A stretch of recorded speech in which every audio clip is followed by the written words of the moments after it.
मन आप लोगों का कमजोर कर दिया गया है। लगभग 3 दशक से ज्यादा मैंने सेवाएं दी हायर एजुकेशन में। उपयोग कैसे किया जाए और एक वाटर चैनल क्यों? पेपर में 3 बच्चों को 3 साल तक लगातार फेल कर दिया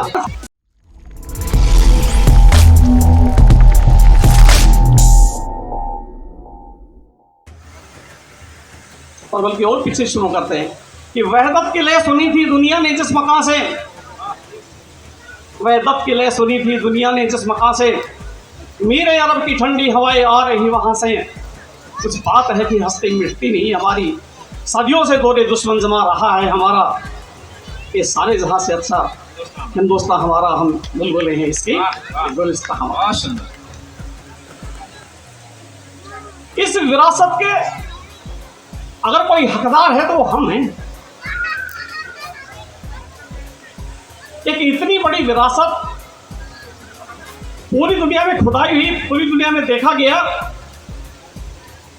लेकिन इतनी वेल प्लान्ड कई बस्तियां नहीं मिली, इतनी खुशहाली नहीं मिली। लेकिन उसके बाद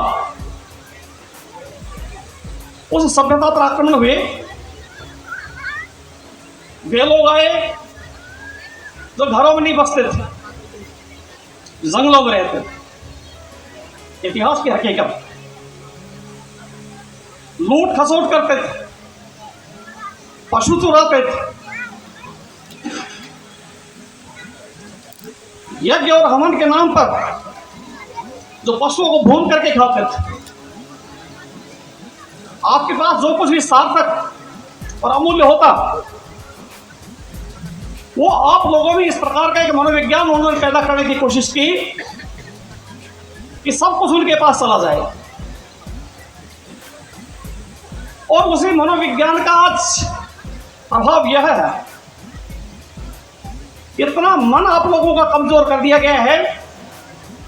आप एमए हैं, आप पीएचडी हैं, आप डीलिट हैं, न जाने क्या क्या है, बावजूद उसके आपके चलते वक्त अगर कोई छींक मार दे, आपके घुटने टूट जाते हैं। इतना बोधा मन आप लोगों का कर दिया है। हजारों साल से एक प्रकार का मनोविज्ञान घड़ा गया। और बंधु बहनों, इस मनोविज्ञान के खिलाफ, इस साजिश के खिलाफ जो आदमी लड़े, उन लोगों की, क्योंकि हर आदमी अपनी रक्षा करता है, इतनी सुंदर सभ्यता को हमें बचाना था, हम रक्षा कर रहे थे, इन लोगों ने हमें राक्षस कहा। हम दारू नहीं पीते थे, सुरा नहीं पीते थे, इतनी बड़ी सभ्यता के मालिक होते हुए हमें दारू नहीं पीते थे। हम कमाते थे, खाते थे, हम सुरा नहीं पीते थे, हमें असुर कहा गया। पता नहीं दास दस्यु कितनी बातें इन लोगों ने कही। और उस व्यवस्था को टक्कर देने में सबसे ज्यादा अगर किसी ने जोर लगाया, सबसे ज्यादा भिड़े, उन लोगों को आज तक नतीजा भोगना पड़ रहा है। वो दस्यु, वो राक्षस, वो असुर कोई और नहीं, यहां जो लोग बैठे हुए वही। बहुत सुंदर हमारी सभ्यता, और इस प्रकार के शब्दों को बिगाड़ करके ऐसी विकृति पैदा करके, ऐसी मनोविकृति पैदा की कि लोगों में जहर बढ़ता चला गया। तरह तरह के षड्यंत्र, भाग्य और भगवान के नाम पर आप लोगों को कमजोर किया गया, पुनर्जन्म के नाम पर आपको कमजोर किया गया, ईश्वरीय व्यवस्था कहकर के आपको कमजोर किया गया।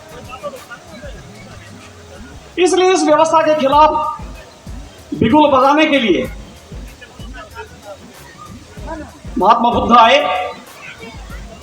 जहां ये लोग कहते थे कि ईश्वर सत्य है, कि ब्रह्म सत्य है, जगत मिथ्या है, कि इस दुनिया में केवल और केवल ब्रह्म ही है, ब्रह्म सत्य है और जगत मिथ्या है। उलट दिया महात्मा बुद्ध ने कि बात यहां से नहीं शुरू होती। ब्रह्म मिथ्या जगत सत्यम।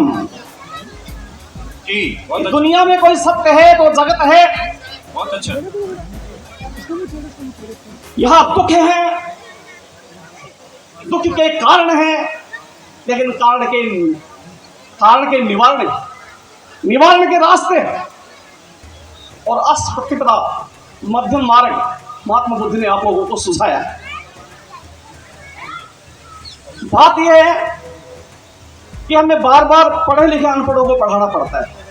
माफ करना, क्योंकि मैं शिक्षा से जुड़ा हुआ हूं, गवर्नमेंट कॉलेज का रिटायर्ड प्रिंसिपल हूं। लगभग 3 दशक से ज्यादा मैंने सेवाएं दी हायर एजुकेशन में। आप में हो या पराये में, कोई भी व्यक्ति पढ़ता पढ़ाता नहीं, कोई व्यक्ति समझने की कोशिश करता नहीं, कोई व्यक्ति तर्कसंगत बात करने की कोशिश करता नहीं, क्योंकि मन इतना कमजोर कर दिया गया है।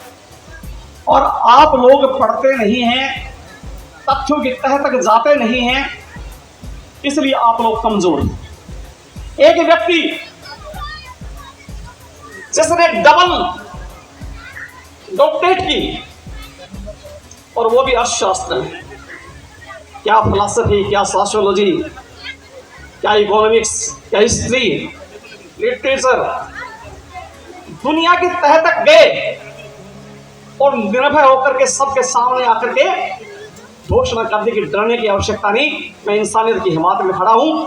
सारे के सारे आपके पढ़े लिखे इतने सारे वकील थे, इतने सारे के सारे विद्वान और दर्शनकार थे, उस व्यक्ति के सामने डट नहीं सके। अंग्रेजी विद्वान वायसराय, जिनका मैं नाम शायद भूल रहा हूं, उन्होंने कहा कि डॉक्टर अंबेडकर एक तरफ और हिंदुस्तान के 500 ग्रेजुएट एक तरफ, तो भी इस व्यक्ति का मुकाबला नहीं हो सकता। केवल और केवल इसलिए बहुत अच्छे कि वो सत्य की राह में तथ्यों तक पहुंचे थे। आप और हम पढ़ते नहीं है।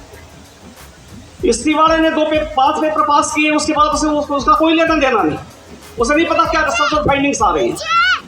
पॉलिटिकल साइंस वाले को कुछ नहीं पता कि भारत के संविधान की प्रस्तावना भी क्या है। ठीक ढंग से उस प्रस्तावना को पढ़ करके, ठीक ढंग से उसको मेकआउट करके लोगों को समझा दे, इतना भी उसमें नहीं है। कोई व्यक्ति पढ़ने के लिए तैयार नहीं है, और नहीं पढ़ रहे, नहीं समझ रहे, इसलिए पहले हम लोगों की दुर्गति हुई, और इसलिए आप लोगों को इस मोर्चे पे बहुत मजबूत रहने की आवश्यकता है। पढ़िए, आप जितना पढ़ सकते हैं। बाबा साहब ने 40 वॉल्यूम लिखे, और देखिए इतना बड़ा संघर्ष, और उस संघर्ष के बाद इतनी सारी किताबें लिखी कि एक तरफ तराजू में मुझे रखा जाए और एक तरफ किताबें रखी जाए, तो मैं उस पर रिमोट से आता हूँ। बाबा साहब के साहित्य के सामने टिक नहीं पाता, तराजू टिक नहीं पाता, इतनी सारी किताबें। और आप लोग एक दो का नाम याद करके, एनी हिल्स ऑफ कास्टिज्म आपको याद होगी, एक दो किसी और किताब का आपको, what Gandhi and his Congress have done for untouchables, एक दो किताबों को। लेकिन बाबा साहब ने जितना साहित्य लिखा है, उसको आप पढ़ेंगे तो आप दुनिया को जवाब दे पाएंगे। मानो बहुत बार बात होती है कि बाबा साहब ने औरों के लिए क्या किया। बहुत सारी बातें आप लोगों के सामने बता दी गई कि जब वो 42 से 46 तक वायसराय की काउंसिल में लेबर मेंबर थे, उन्होंने बड़े सुधार किए। लेकिन एक सबसे बड़ा सुधार जो आपके सामने कहना चाहता हूं, जो लोग छोड़ गए, ये दिल्ली और दिल्ली के आसपास का इलाका, आपका पूरा हिंदी पेड़, खासकर मेरे इलाके में, क्योंकि मैं हरियाणा से, और रमेश जी वहीं से, भाई सतपाल जी वहीं से,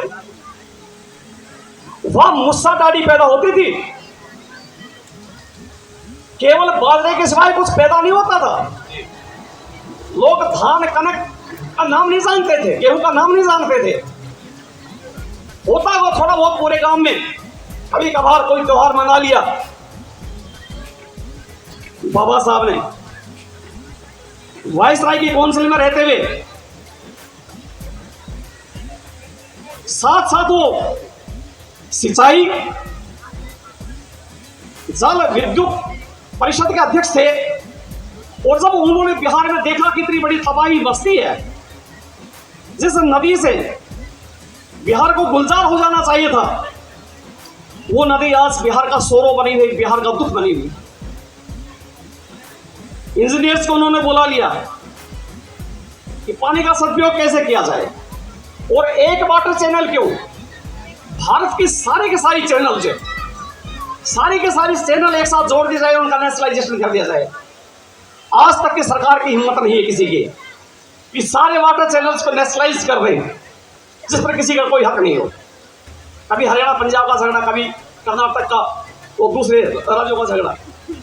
तो उन्होंने एक योजना दी कि हम पानी का बांध बना करके पानी को रोकेंगे, इसका सदुपयोग करेंगे, हम यहाँ नाव चलाएंगे, हम यहाँ विद्युत पैदा करेंगे, हम यही खाद पैदा करेंगे। और इसके साथ साथ एक जो बात में क्या, तो हो सकता है बैंक वाले यहाँ बैठे होंगे, रिजर्व बैंक के जो सेंट्रल बैंक उन्होंने स्थापित किया था और संविधान में एक बात डाली थी कि ये वेलफेयर स्टेट होगी, कल्याणकारी राज्य होगा। और कल्याणकारी राज्य जब हो सकता है जब इसमें सोशल कंसेप्ट हो। आरबीआई के लिए हिदायत छोड़ करके कह दी, रेपो रेट और रिवर्स रेट नहीं है आपका, हिदायत छोड़ करके कह कि आप यहां के खेतीहर को सस्ता बीज दीजिए, सस्ता खाद दीजिए, सस्ती बिजली दीजिए, और फिर देखते देखते देश की कायापलट होगी। जो कहते ना कि नेहरू जी ने कहा था कि डैम्स आर आवर टेम्पल, ये सबसे पहले अगर किसी ने कहा था, सबसे पहले अगर किसी ने सोचा था तो ये बाबा साहब ने सोचा।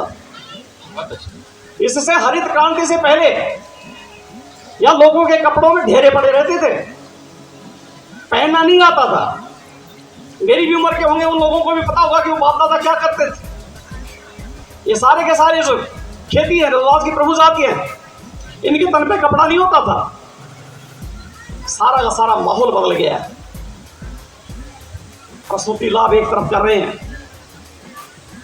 जो खतरनाक धंधे हैं उनमें बच्चों को और महिलाओं को नहीं भेजा जाएगा। महिलाएं अगर जाएंगी और आशामंद हैं तो उन्हें 8 सप्ताह का प्रसूति अवकाश मिलेगा। आदमी है, मशीन नहीं है। आप 12 घंटे 20 घंटे काम नहीं ले सकते, 8 घंटे काम लीजिए। संवैधानिक प्रावधान हो, क्या नहीं किया उन्होंने पूरे देश के लिए इतना सारा काम करने के बाद। और अभी मेरे से पहले जो वक्ता कह रहे थे कि इस दुनिया में सबसे सुंदर और सबसे सार्थक अगर कोई पॉलिटिकल मैप, इससे बड़ा कोई राजनीतिक मार्गदर्शक दस्तावेज बनाओ, इतिहास कहता नहीं। पहला सबसे सुंदर रोड मैप, पॉलिटी का सबसे सुंदर रोड मैप इस देश का संविधान है। बहुत अच्छा। जिसकी प्रस्तावना अपने आप में एक गद्य गीत है। कोई दुनिया का ऐसा संविधान नहीं है। एक सज्जन ने मैं बात की, वो कह रहा था, बोला जी इंग्लैंड का संविधान है तो काफी अलिखित है। बिल्कुल ठीक कह रहे हैं, अलिखित है। जिस देश का बेईमान है, एक दलित बच्चा जो रिटर्न एग्जाम में हाईएस्ट मार्क्स लेता है और बावजूद उसको इंटरव्यू में फेल कर देता है, आपके एम्स में, महावीर मेडिकल कॉलेज में 3 बच्चों को केवल और केवल कोई एनाटॉमी कोई बहुत बड़ा सब्जेक्ट नहीं है मेडिकल वालों के लिए, ये शरीर विज्ञान, उस पेपर में 3 बच्चों को 3 साल तक लगातार फेल कर दिया। ऐसे बेईमान देश में अलिखित कुछ चल सकता है? इसलिए सारा का सारा प्रबंध करना पड़ा। और उनके संविधान लिखने के बाद बहुत लोग बार बार कहते जी इतने सारे संविधान संशोधन हो गए। एक भी संशोधन नहीं हुआ, केवल उस संविधान के क्लासेस को, संविधान के स्पिरिट को विस्तार दिया गया है। केवल और केवल क्लैरिफिकेशन दी गई। तुम जिसको ये संविधान का संशोधन कह रहे हो, संशोधन नहीं, उसी भावना का विस्तार है। किसी के बाप की हिम्मत नहीं है। ये एक अलग बात है कि सत्ताएं आती हैं जाती हैं, कॉन्स्टिट्यूशन को एक तरफ बाईपास करके कुछ क्रिकेट खेली जा सकती है, लेकिन हिम्मत तो नहीं है उस देश के संविधान में कुछ बदलाव कर दे। आप भी कर रही है, सरकारें आएंगी और जाएंगी, बहुत आती जाती है। ये बाबा का लिखा संविधान है। इन लोगों को अगर कुछ पता होता, ये कॉन्स्टिट्यूशन के एक्सपर्ट होते हैं, तो इससे पहले मोतीलाल नेहरू ने भी लिखा था, एक और सज्जन ने भी लिखा था, कोई कारगर नहीं हो पाए। ऐसे महामना की विरासत को हम संजोए हुए या मौजूद है। अब जो दूसरी बात मैं हट करके कह रहा हूं कि महानुभाव बाबा साहब ने आप लोगों के लिए आरक्षण की व्यवस्था की थी। इस कृतघ्न भारत को यह चाहिए था कि जो आपकी पितरे पीछे रह गया और जिसको तुम हिंदू नहीं कहते, जिस जाति को तुम जाति नहीं मानते, उस जाति को बाद में जाकर के शेड्यूल किया गया कि इस नाम की भी कोई जातियां हैं, शेड्यूल्ड कास्ट। इस प्रकार के मनोविकार वाले देश में ये भारत का प्रायश्चित था और बाबा साहब का संघर्ष था कि तुम्हें आगे आने के लिए कुछ थोड़ी बहुत, का सफिशिएंट आपका रिप्रेजेंटेशन नहीं है, आपका समुचित प्रतिनिधित्व नहीं है, उनका थोड़ा प्रोटेक्टिव डिस्क्रिमिनेशन किया गया आप लोगों को आगे लाने के लिए। लेकिन आज जो मैं आपके सामने खड़ा हूं, मैं भारत की बात, हरियाणा की बात कह रहा हूं। 1982 से लेकर के 1986 तक हरियाणा सरकार ने किसी शेड्यूल्ड कास्ट कैंडिडेट को भर्ती नहीं किया आपकी एचपीएससी ने, कॉलेज कैडर में। की बात है, पहली बार मुझे जो है